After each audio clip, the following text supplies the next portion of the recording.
السلام علیکم ورحمۃ اللہ وبرکاتہ۔ سب سے پہلی بات یہ کہ انہوں نے اردو میں جو ٹرانسلیشن کی ہے ایک بھی ایگزٹ عربی کا ترجمہ اور ٹرانسلیشن نہیں ہے۔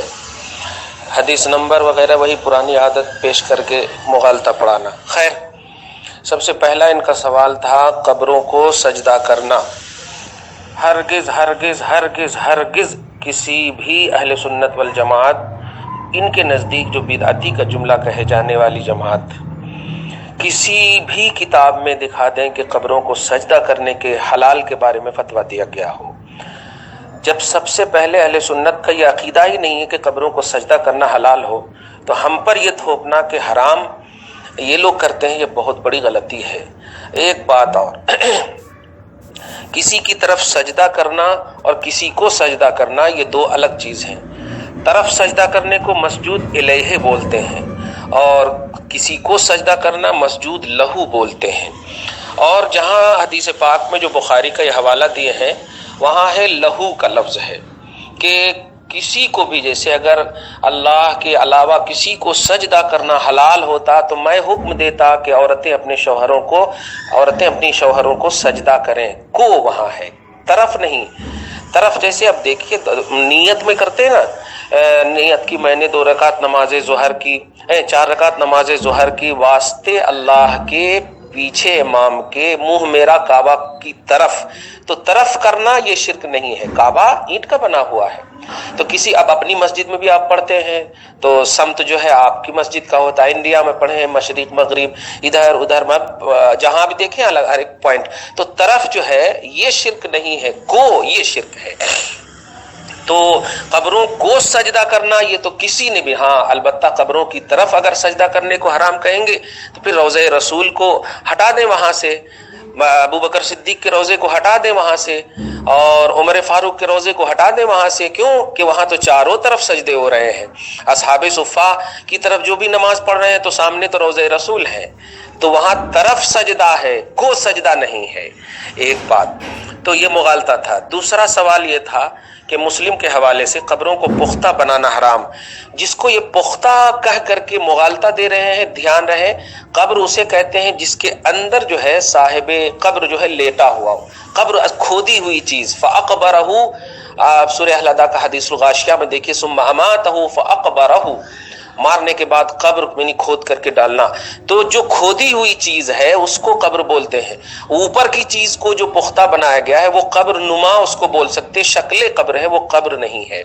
لہٰذا قبر کے پختہ ہونے پر یہ فتویٰ دینا نہایت ہی غلط ہے، نہایت ہی غلط ہے، نہایت ہی غلط ہے۔ پھر بھی احتیاطاً ہم یہ بات ان کو واضح کر دیں کہ صرف اور صرف یہ بھی نشانی ان لوگوں کے لیے اجازت کے طور پر ہے جو مطلب اہل اللہ ہوں، اہل تقویٰ ہوں، پرہیزگار متقی ہوں، جس کو آپ کہیے نبی ہیں یا ولی ہیں، صحابی متقی پرہیزگار، ان کے لیے ان کی اجازت ہے۔ علامت قبر کی، نشانی قبر کی، ان کو قبر الگ ہے، نشانی قبر الگ ہے۔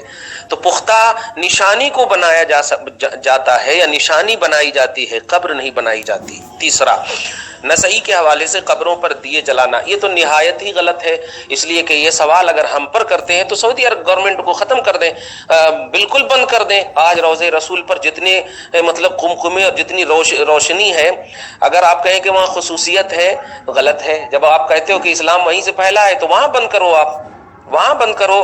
ماننا پڑے گا کہ کسی بھی مطلق قبر کی بات اور ہے، خاص قبر کی بات اور ہے۔ عام قبروں پر کون دیے جلاتا ہے جا کر کے؟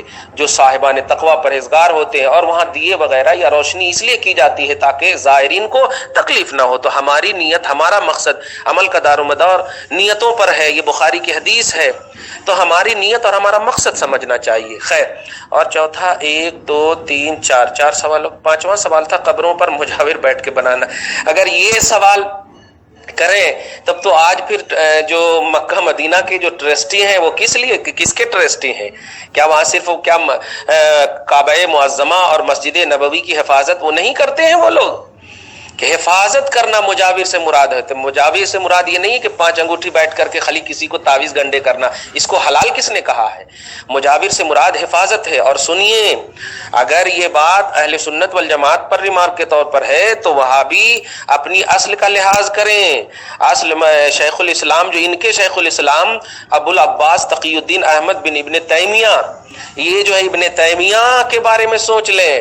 البدایہ والنہایہ جلد 7 میں والیوم 13-14 میں کیا آپ دیکھیں صفحہ نمبر 4647 اور 46 میں آپ دیکھیں تو اس میں صاف ہے کہ یہ مطلب یہ کہ ان کے جو انتقال کی بات ہے، انتقال کے بعد جو بہت ساری باتیں کہی گئی، ان میں ایک بات یہ بھی ہے کہ وَتَرَدَّدَ النَّاسُ إِلَىٰ قَبْرِهِ أَيَّامًا كَثِيرَةً لَيْلًا وَنَهَارًا يَبِيتُونَ عِندَهُ وَيُصْبِحُونَ. معنی یہ ہے کہ لوگ ان کی قبر تک کئی دن تک مسلسل کثیر دن تک صبح و شام جاتے رہے.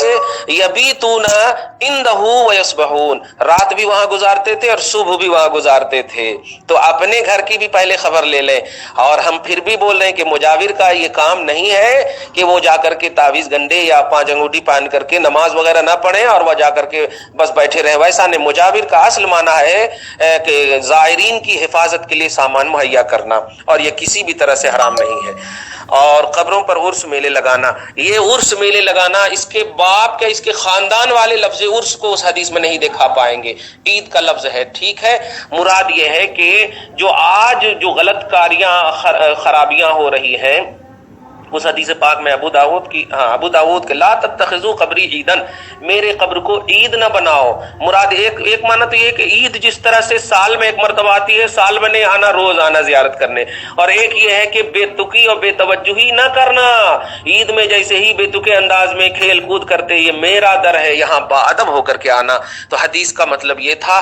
اللہ تعالیٰ آپ کو ہم سب کو اہل سنت والجماعت کی حقانیت سمجھنے کی توفیق نصیب فرمائے، اور غیروں کو بھی سوچنے پر مجبور فرمائے، غیروں کو بھی سوچنے کی توفیق نصیب فرمائے. وصلی اللہ تعالی علی خیر خلقہ محمد وآلہ وصحبہ اجمعین برحمتک یا ارحم الراحمین.